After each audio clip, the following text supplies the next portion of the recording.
Good evening, guys. This is Enter the Shadow Realm. We have recently just started up, and we are going to start doing more videos, deck profiles, pack openings, things like that. Just the general YouTube business. There's three members of the team so far. There's myself, Dan. You got Gav. Aye. And you got Connor as well. This is Gav's. We're going to start off things with a deck profile. This is Gav's deck. He's still working on it. He's still testing it. If you have any thoughts on it, then by all means, comment on what you think should be changed. Maybe give us some ideas. It'd be good. It's a trick or treat build. Ghostricks and meldoche. He's found that the deck runs really nice so far. As I say, he's still testing it, so there are obviously the odd things that you may see that would just be like, well, no, that's no good. If you can see them, then obviously let us know, because obviously we've missed them. So here's the deck profile. I'll move these to one side for now. Get those over there. So I'll hand you over to Gavin, and he tell you what's in what. Hey, right. Start off with, you've got the meldoche side to it. Of course, the main point of the deck. I run 3 Messenger Gelato. Right, wrong way around. Yeah, 3 Messenger Gelato. I then run 3 Angeli, because Angeli's just too amazing not to run in 3s. 3 Madeline, because again, like, she's your searcher. She's the card that really gets things going. 3 Hootcake.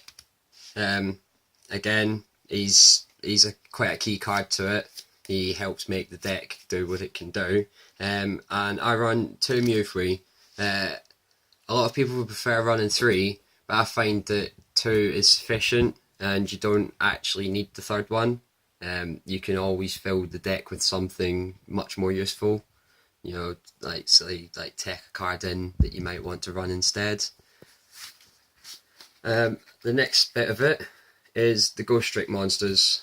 I run 3 Yangshi, because of course he's again your searcher for the Ghostricks. And then you couple Yangshi with this guy, Spectre, which I also run 3 of, because of course if your opponent attacks you, Yangshi flips, searches Spectre, and then when your opponent destroys Yangshi, you then special Spectre and draw a card. I then also run 2 Ghostrick Mary. Some people have said about running 3, which is perfectly plausible. It's not a bad idea. I just find that I don't need 3. I prefer the extra Spectre. We discussed this the other day with the Marys. We looked up other builds when Gav found out about the mixture of it. He decided to test the deck out. When I looked at it myself, and when I watched another person's video on it, and what he had done with the deck, he was running 3 Yangshi, 2 Spectre, and 3 Mary. I don't believe that Mary would be great as a third, because you still take the damage, whereas Spectre was got more of the stall essence, and then you basically go Mary, Yangshi, and loop it that way. Obviously, he's got the meldoche monsters as well in there to back him up on that, where a lot of other decks that would run Ghostricks don't have that same kind of ability. They need to obviously run the 3 Jack Frosts and things like that. We probably will test with Jack Frosts to see what will happen, because there's a lot of boss monsters out there. This deck has not got high attackers, so it will probably be the case that we may run some Jack Frost in here at some point. But for now, we're going to run 3 Spectres and run more of a draw power side of it than running a stalling side.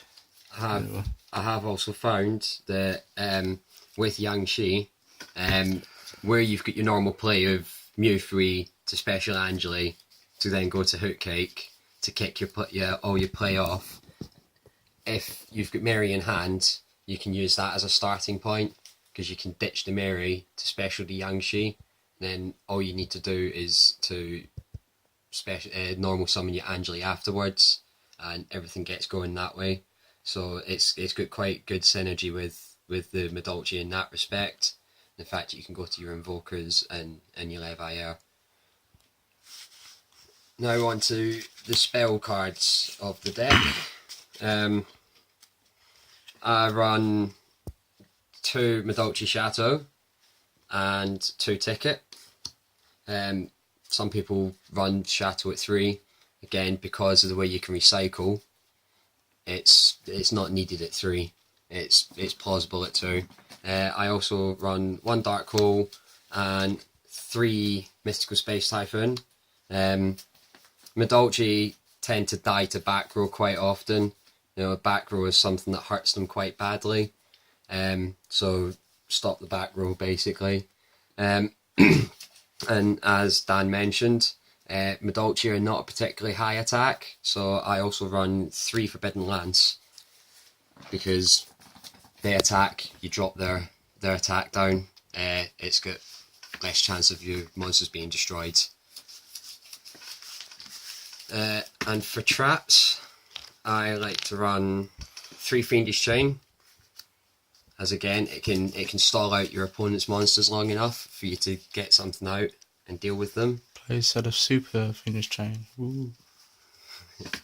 Nice and shiny. 1 Solemn, 1 bottomless trap hole, and 1 trap stun. Again, stop that back row. Helps you get your plays off. Another card that I use as personal preference is Phoenix Wing Wind Blast, because it can set up your plays. You know, if you're struggling to get a monster in the grave for Hookcake's effect, Wind Blast can ditch it straight there. Ooh. Really shiny Wing Blast. I do like my shiny cards. For my extra deck, I've got 2 Tiramisu, 2 Levier, 1 Invoker, down a Magician, 1 Karen Gorgon, 1 Ragnar Zero, Silent Honorarch, Abyss Dweller, Gyra Cowboy, always a must in the deck, of course, for those games that go into time. Rhapsody and Berserk, because he's very good, and a lot of decks use the graveyard nowadays, so he can banish 2, then equip him to Tiramisu. Along with Chateau in the field, that puts your Tiramisu up on 3900 attack, making it very hard to get rid of. Leviathan Dragon, Alucard, and my Crypt Engineer, which I decided looked better in red than blue. Yeah, he's. We have got a couple of alternate art cards. I never used to really make a habit of colouring my cards and things like that, but Gavin thought he would like his red, and I painted on a couple of mine, which will probably be in the next couple of videos, if anyone wants to see those. Why are you running Leviathan? Tell us very quickly. If you find yourself stuck in one of those situations where you can't get to the Tiramisu play, that or Engineer work very good for a stall, because of course Leviathan Dragon can bump himself up to 2500 attack and then eventually 3000, and that can make him very hard for your opponent to get over with one of their monsters. They kind of need to rely on, you know, spell and trap or monster effect to get over him. Okay. No second Alucard either? No, I only run 1 at the moment. Due to the Ghostricks being in here, I will eventually try it at 2. It's just trying different things out. I've not found the space to put Alucard in yet, so fair enough. So that's the deck, guys. Time is of the essence. We've got 20 seconds left, so please subscribe, comment on what you think about the Ghostrick Trick or Treat build, and hopefully we shall see you soon. Bye for now, YouTube.